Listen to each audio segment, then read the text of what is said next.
Starmus conference, since I carry credentials from both music and astronomy. But in this company, particularly the company sitting in the front row here, all I feel is humble. And my qualifications as an astronomer is I have an astrophysics PhD from Imperial College on the motions of interplanetary dust. And my credentials as a musician are 40 years recording and touring the world as a member of the rock group Queen and also as a solo artist. As an astronomer, I could probably very easily speak to you in depth and with confidence on the motions of interplanetary dust. As a musician, I could speak to you with some authority on what it's like to play an A chord at 100,000 watts in Wembley Stadium. But the subject I have chosen to speak on today, and the subject that Garik actually asked me to speak on, because it's something we have spoken about many times over the years, is a subject which I really can't approach with confidence. I approach it with a lot of trepidation because I cannot be an expert in the area that I'm speaking in. I also feel the weight of worry that what I'm contributing may sound negative and almost ungrateful in the company of our brilliant guests, men who have trod the moon and in space. I stress there is a lot of conjecture in what I'm saying, and I'm hoping that our honoured astronaut guests will be able to put me straight on where I'm talking out of my hat later on.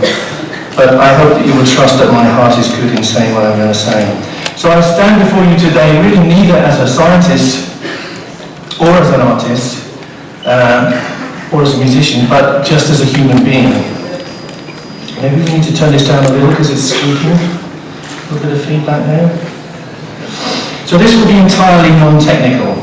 I suppose I have an unusual viewpoint in a sense because although my viewpoint is not quite as unique as an astronaut, I've seen some extremes of the environments of pure art and pure science, and I've seen quite a lot of this world in unusual ways. I have to say I've been enchanted by the talks at this conference, enchanted, blown away, stimulated, astounded, because the speakers have all been able to answer so many questions about what we know about the universe that we live in. But I won't be answering any questions in this talk. I will only be asking a question. My mission here today is to ask the question that I do not intend to answer, but I hope to stimulate some discussion among the assembled company. Most of you here today are not only at the pinnacle of current thought, but influential in the world at large. So I regard this as my opportunity. My question is simple. What are we doing in space? I have only one slide, and this is it. Because you notice the Earth is small in this. Most people have the Earth, I have it small and a lot of space around it, a lot of room to think, but I want you to look me in the eyes really when I say this.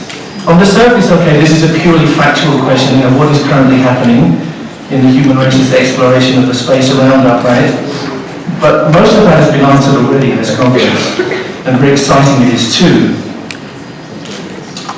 My inquiry extends deeper really to the question of what our motives truly are in our further exploration, and ultimately to whether the motives on which we are acting stand up beside our picture of the human race in the context of the universe as a whole.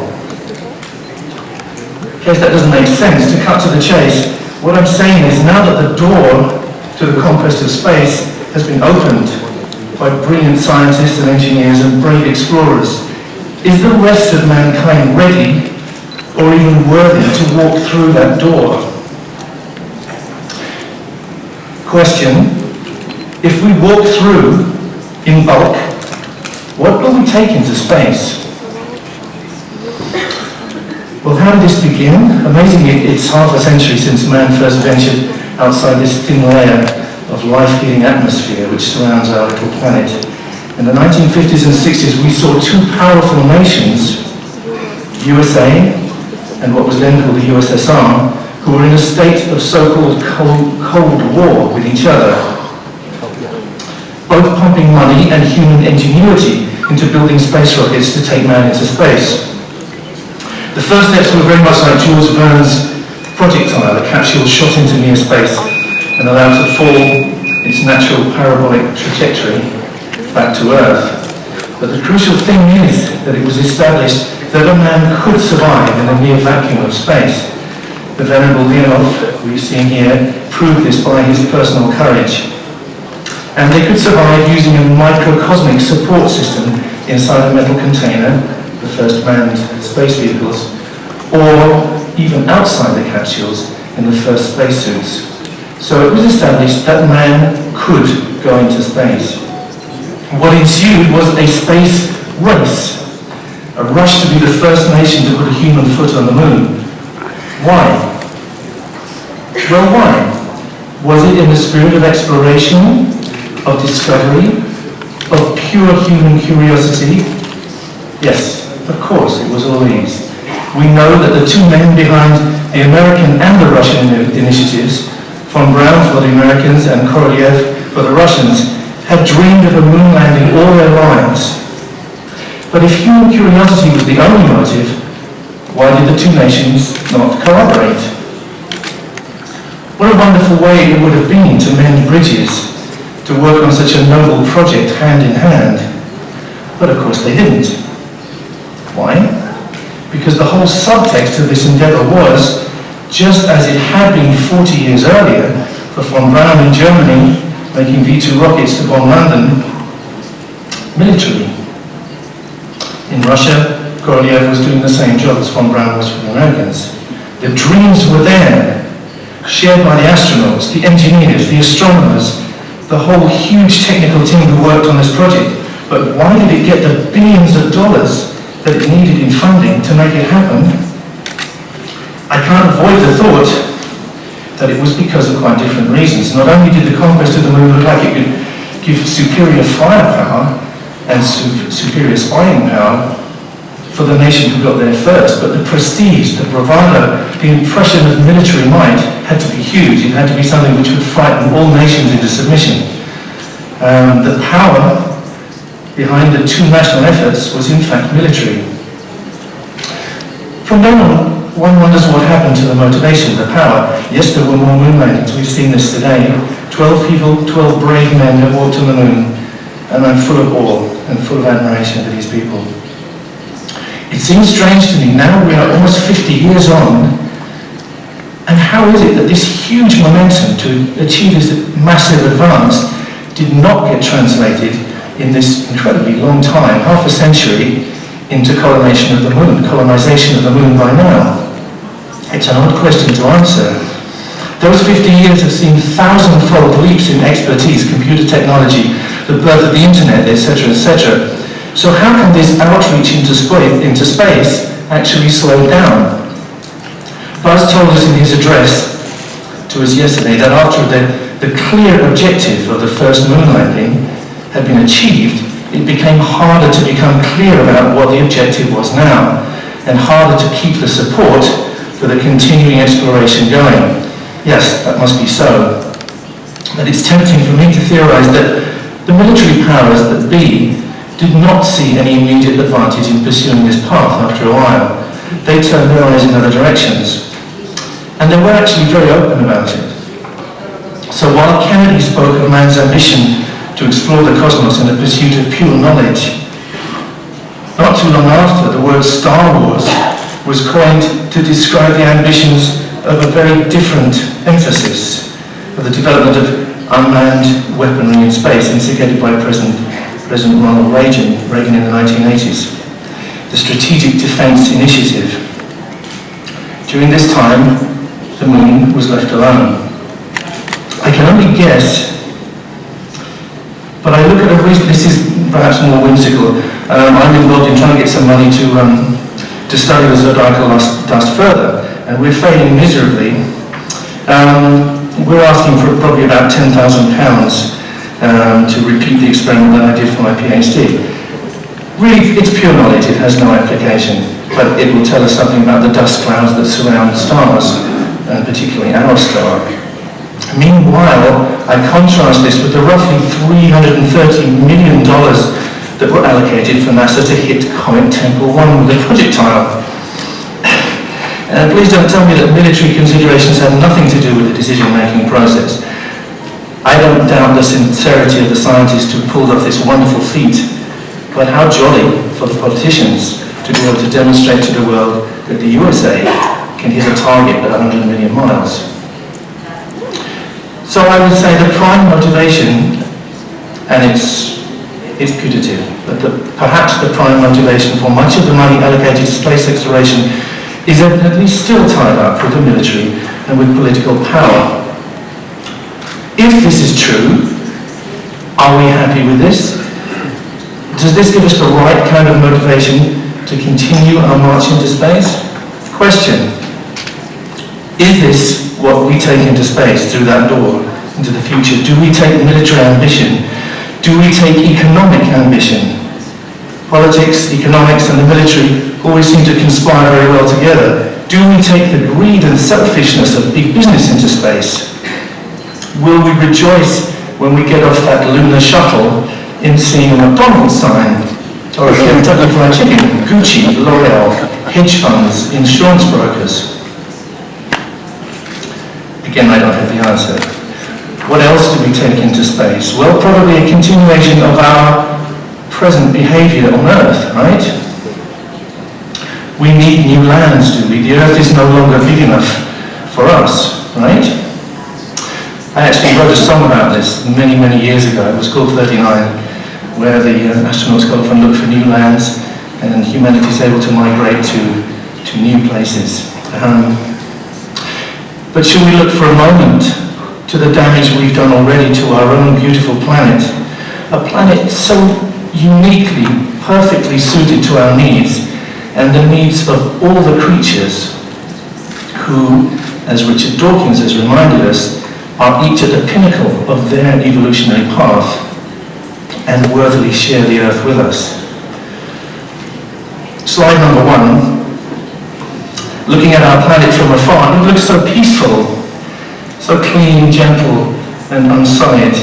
It evolved over millions of years with its flora and fauna, its delicate and precious balance of emergent life, which may or may not be unique in the whole universe.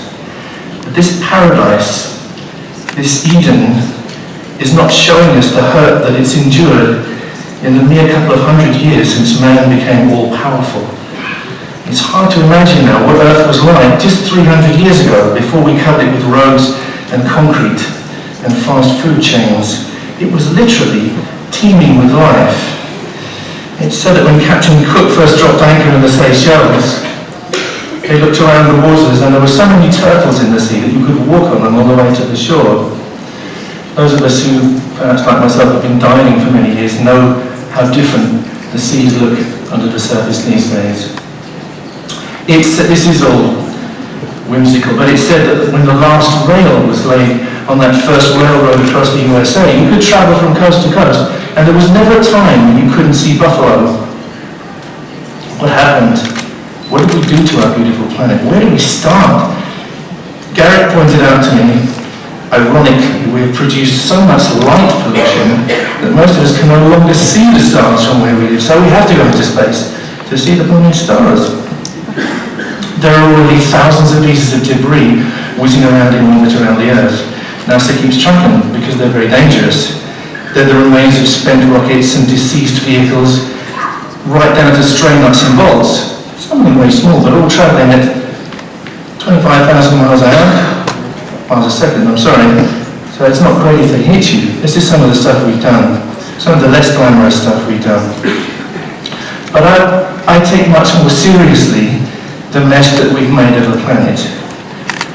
I would like to look, I'm sorry it's painful, but I'd like to look just a little bit more at the destruction, the pollution, our effect on the Earth. Buzz said that getting to Mars will be good for us. We will learn to conserve and recycle on Mars. It will teach us to be better people. I know that's true, but I can't help asking if it might be better if we learn to conserve and recycle and be better people before we colonise Mars. It's hardly necessary to point out every detail of the way we've treated our planet, how in only a couple of 100 years we've driven so many land animals into extinction and are well on the way to doing the same to the creatures who live in the sea. How we have stripped the planet of most of its vegetation, the very lungs of the world on which we depend for air. How we have pumped so much pollution into our atmosphere that we can't actually tell if we're causing global climate change or not. Question, is this the kind of behaviour we're going to take into space? Every species of animal currently living on Earth, each is a triumph of evolution. Logically, it would seem to me that each of them had the same rights to a decent life and a decent death as human beings. But somehow, in the rush to propagate our species, the notion came into our heads that really, somehow, man was the only species that mattered. So we now calmly justify the expendability of every animal on the planet in the name of advancing our own progeny. Suppose we find that intelligent life that we're so excited about looking for. Suppose Jill Tarter finds it tomorrow. Suppose we bump into it out there. How will we treat it? How will we behave? At this moment, billions of animals are confined in degrading and foul conditions, many bred for nothing but to make the most profit out of food production. Sentient creatures, mammals, cows, pigs, plus chickens, turkeys, many of them so hideously genetically manipulated that they live a life of constant pain, only to be subjected to a violent premature death, their tortured bodies heading out in a shrink wrap onto supermarket shelves. If you want to know more about that, please read Eating Animals, a book by Jonathan Livingston Foer. It has all the details. Question, is this the kind of behaviour we want to take into space? At this moment, billions of mammals, sentient, cognizant creatures are confined in pitiful conditions, deprived of any sensory experience, tortured in the name of scientific research, medical research, the making of cosmetics, and other lame excuses. I've personally been working with the Hadwin Trust in the UK, which has already demonstrated that progress in medicine may actually be accelerated by the replacement of all animals used in medical research, because it eliminates so many pointless and irrelevant experiments, which are inconclusive because most animals react differently to humans from most drugs anyway. The most tragic demonstration of this being the thalidomide case some years ago. This was a drug passed by animal experimentation as safe for humans, leading to its prescription as a cure for nausea for pregnant women, and the result was multiple birth defects, carving a hole in a whole generation of babies. Question, is this the kind of behaviour we'll take into space? Can you take one more? At this moment, birds are being bred in tiny boxes to be released on British moors in a condition in which they basically can't fly properly at all, so they can be mown down by armies of men with guns in the name of sport. At this moment, gangs of men on horseback are lying about what they're doing out in the countryside in Britain, claiming that their packs of hungered dogs accidentally stumbled upon a fox and tore it limb from limb. Yeah, they call it fox hunting, even though it's now illegal in Britain. They call it a sport. They claim that torturing a wild animal to death in the name of sport is a human right, even though this concept was actually roundly thrown out in the European Court in 2009. Question, is this what we'll take into space? At this moment, backed by the governments, they've helped to install farmers whose intensive farming methods have led to the proliferation of disease in livestock and subsequently to the infection of the wild animals around them, are clamouring for the slaughter of the wild animals whose lives have already been blighted by these diseases. The British government has recently announced its determination to cull our native badgers, in spite of the fact that scientific experiments involving the death of 11,000 badgers prove that the culling of badgers will not even contribute to what they're trying to achieve, which is the control of bovine TB in cattle. Is this disregard for the welfare of animals what we will take into space? Okay, perhaps enough, painful enough, that's how we treat the other species on our planet. But how do we treat our own kind? Armstrong and Aldrin planted a worthy plaque on the moon, which we saw this week, saying, "We come in peace, in the name of all mankind." And I don't doubt for 1 second that this thought was in their hearts and their mind. But think back, what did we do walking through that other door? The gentle, peace-loving Pilgrim Fathers opened the door that led to that other new world. Well, perhaps we came in peace, but we all but exterminated the indigenous population, the North American Indians, along with the buffalo, with which they were interdependent. And we enslaved the people of Africa, because we thought they were less deserving than us of freedom and dignity. Slavery was abolished by Wilberforce about 1833, less than 200 years ago. But we know that human trafficking is still rife. Young labour is imported to all Western countries, kept in conditions of no contact with the outside world. Right now, children are trafficked to be used for the pleasure of perverts in an industry which is spread out across the so-called civilized world. Children are made to work the so-called toxic dumps, seeking out chemicals for the profit of men, chemicals which will ultimately kill them. And then worse, the people who keep them enslaved make them endure sexual abuse in return for pickings of the best toxic waste. Lovely.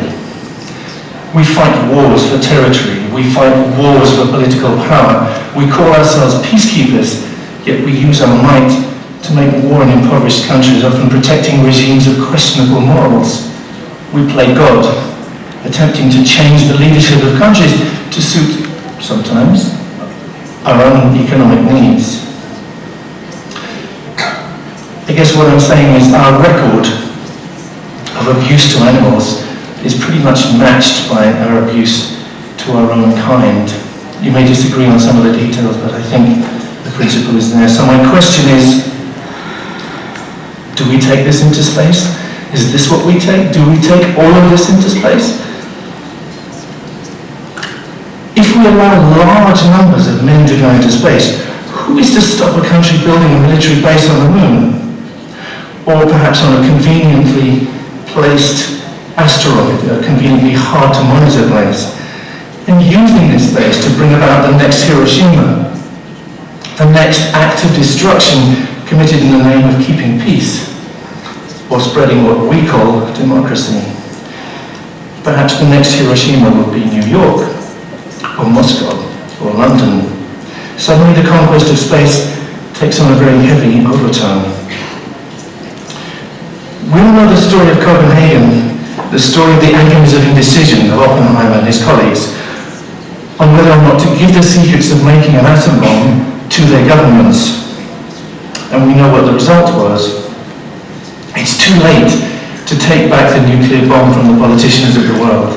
But it may not be too late to look at that door that now leads into space. No, surely not to close it, but at least put some regulation on it to stop the proliferation of man's foul temper, man's aggressive behaviour out into the hitherto untouched cosmos. Is it possible for scientists and artists, men of understanding and empathy, like I feel in this room, to take a moral stand, to take hold of the reins of future exploration of space, to make laws governing the further exploitation of lands outside the Earth, perhaps to contain the evils we have wrought in our own world and behave decently out there? Maybe that door could be held ajar just for a little while we turn our attentions to the millions of people on this planet who are starving or dying of diseases which are curable, and yet they can't afford the cure. There would be many more extreme than me who would question whether even one more rocket should be fired while there is still one child dying unnecessarily, while there are still people suffering torture because of their beliefs, and animals suffering torture for our pleasure.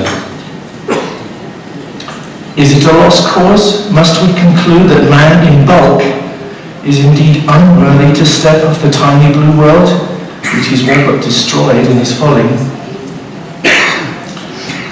I sincerely hope not. I have to say again, I'm sorry to have caused this feeling of negativity, if that's what it is. I actually agonized even last night as to whether I ought to give this talk at all.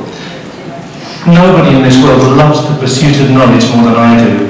I love the simple beauty of science, the simple beauty of discoveries which enrich our lives, just as I love the simple beauty of music which feeds our souls. I was also a boy who dreamed of being a spaceman.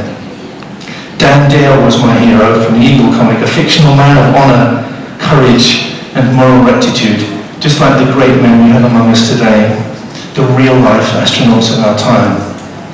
We have heard each one of these men express their determination that the future of space will be shared by all nations. Sitting in my room last night, I didn't be the one to doubt that the rest of the human race couldn't pull it off. But there is a very positive side to all this.